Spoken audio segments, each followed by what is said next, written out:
Operation Argo is one of the most audacious and cleverly orchestrated rescue missions in history, carried out by the CIA during the Iranian Hostage Crisis in 1979 to 1980. The operation's goal was to safely extract 6 American diplomats who had taken refuge in the Canadian embassy in Tehran after the U.S. embassy was stormed by Iranian revolutionaries on November 4, 1979.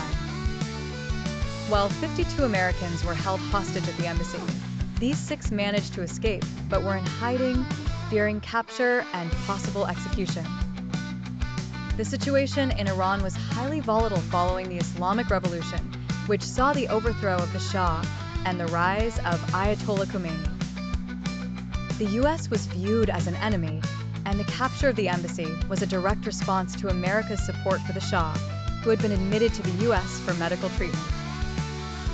The 6 American diplomats in hiding were in grave danger, as the revolutionary government was conducting a thorough search for any Americans they could find. The rescue plan, devised by CIA operative Tony Mendez, was unconventional and daring.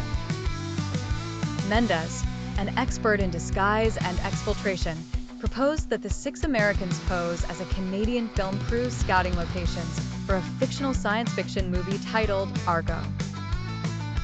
The idea was that they would fly out of Tehran using Canadian passports, with their cover story being that they were in Iran to look for exotic locations for the film.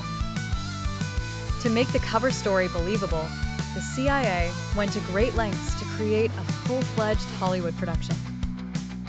They set up a fake studio, commissioned a script, created storyboards, and even placed ads in trade publications to give the appearance of a real movie in development.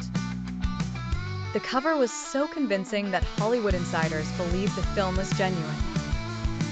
On January 27, 1980, Mendez and another CIA officer arrived in Tehran posing as part of the film crew. They briefed the 6 diplomats on their new identities and the intricacies of their cover story. Despite the tense and dangerous environment, the group managed to maintain their composure. On January 28, 1980, the group successfully passed through Iranian security at Mehrabad Airport and boarded a Swissair flight to Zurich.